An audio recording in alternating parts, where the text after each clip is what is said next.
Welcome back to part 2 of my movie review. It's made for characters. I make better decisions. I'll take it.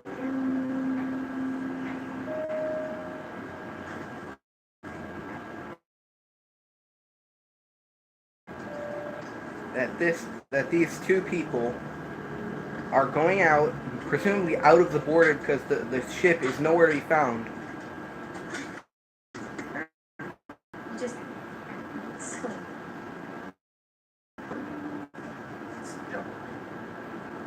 Suits you. Okay, this is not only this lies and hypocrisy, because this is a lie because you're expecting one person with presumably no military expertise to be able to fight you off. He most likely has never used a weapon in his life, or even knows what one is.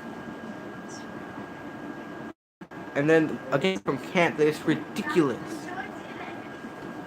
It's ridiculous.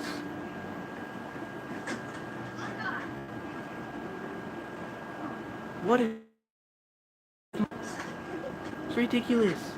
You telling me that two people expect to survive, one of which who never used a weapon? Stupidity.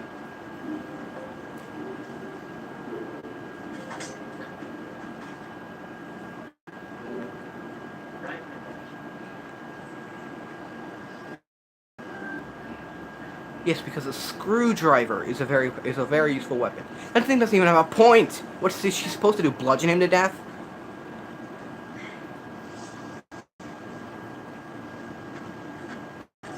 Let's go home. Come on. She's on a date with 13. Doesn't the safest place to be.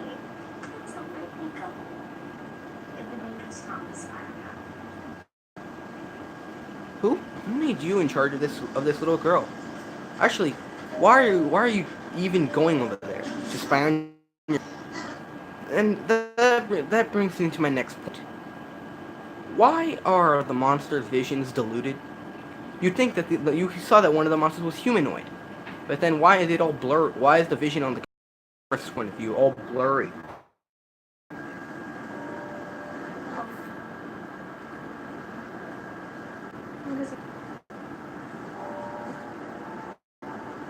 No. This is what the Earth looked like. So, room inside. It's the ocean. My dad promised. Okay.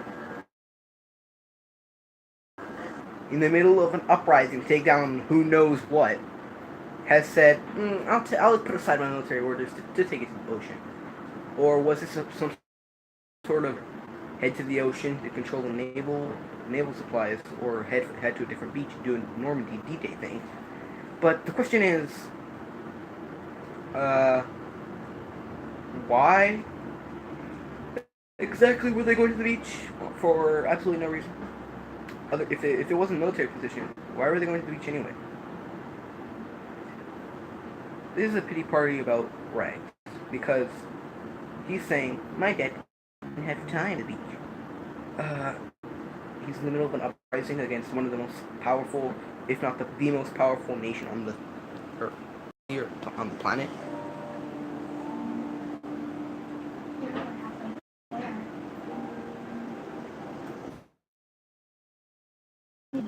there. / nation / city / county are they in?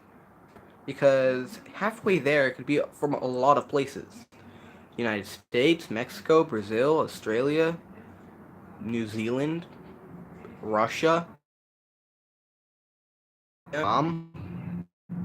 Madagascar. Any one of those could be heading to the ocean.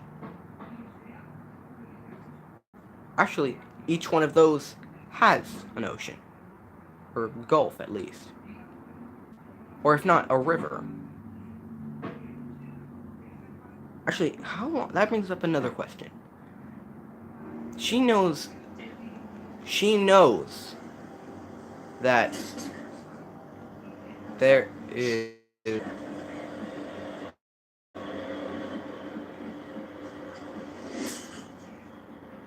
Okay.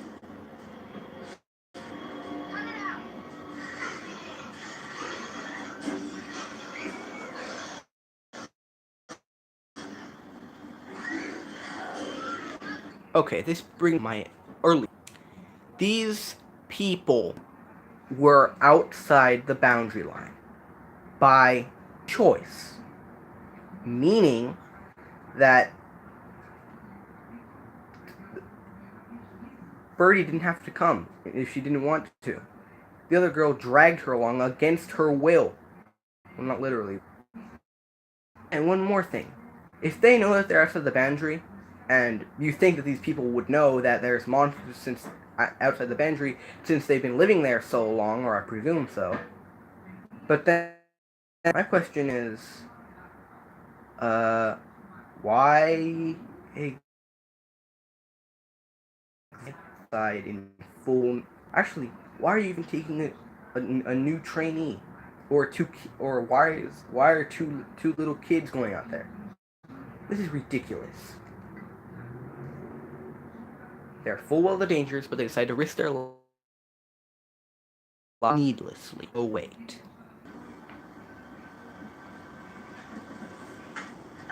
13. Sword. Yeah. To fix the balance, add some weight to the handle.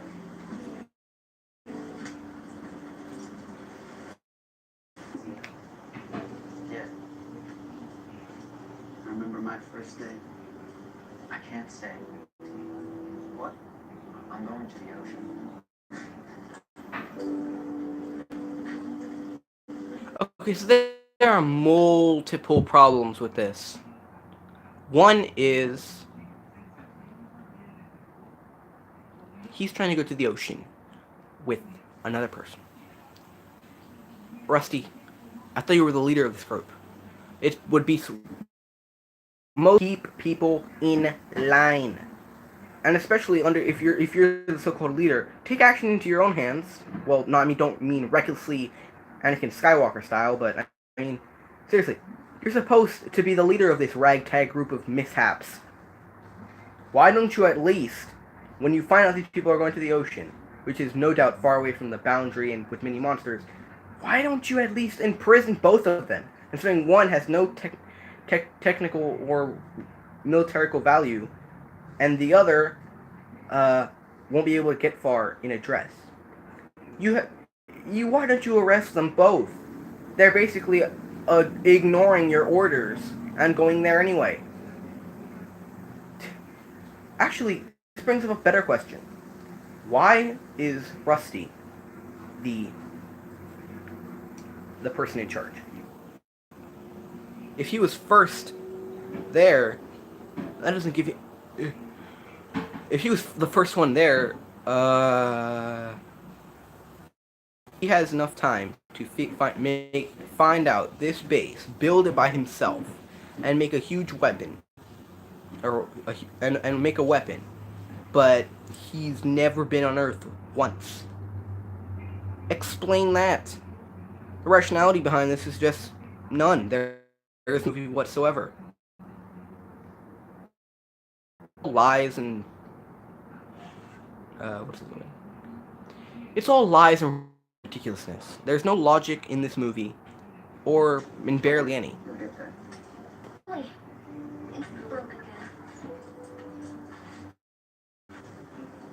I don't think the 13 likes me. He's just shy. Want to know a secret? Tell me. Okay, so assuming that these people look up to the 13 as a national hero, my thoughts are that he's going to save them. But my question is, if they know that this guy is a so-called, shouldn't they also be aware that all heroes are skilled with whatever weapon they are given, and are? My question is, why is he, the main hero, wielding a sword? All weapons, most heroes, from Anakin Skywalker to this guy, all use, most heroes, not all, most use swords. My question is, why just other weapons? You're telling me that it's too, and don't tell me it's too dangerous to go out there to get better material.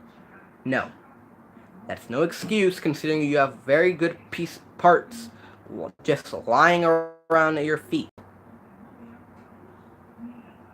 Actually, where did they even get this armor from? You can see that they're near a city, but so that would explain the football the pads. But where did they get the miner's helmet? Look at this. Where did they get the miner's helmet? Don't tell me. There's a mine in the city. This is the space age, people. Or I presume it is.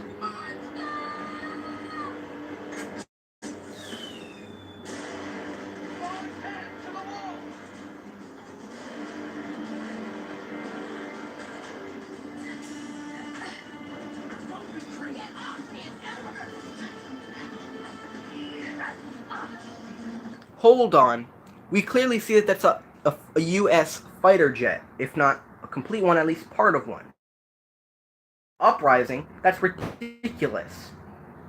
It could have been the uprising because A, in a world where there's thingy and you'd think that the uprising would be with its high most no doubt high weapons or supplies. Actually, with said weapons and supplies, why didn't it? Oh, I don't know. Stay on Skyark. Why did they just go on Earth? Did they even go? Did they stay on Skyark?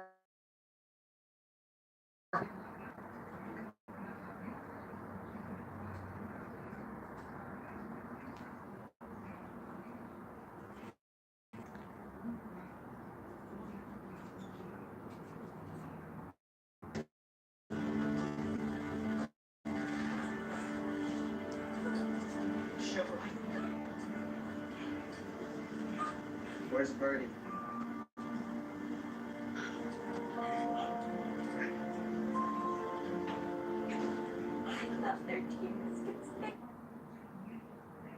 The 13 was you thought the 13 was going to save you. What a hypocritical liar you are. This brings me to my third point and final. She went out there to spy on him for absolutely no reason. It was her fault. And now she thought the 13 would save us. Why? You went out there, took a child against their will, and then are now wondering, well, I'm injured and my friend is dead, but it was why? Why was it the 13's fault? Actually, how exactly is it someone else's fault other than your own? You went out there in full knowledge, considering you've been living on here for so long. You went out there in full knowledge, knowing very well the dangers, but decided, whatever. This is no one's fault, but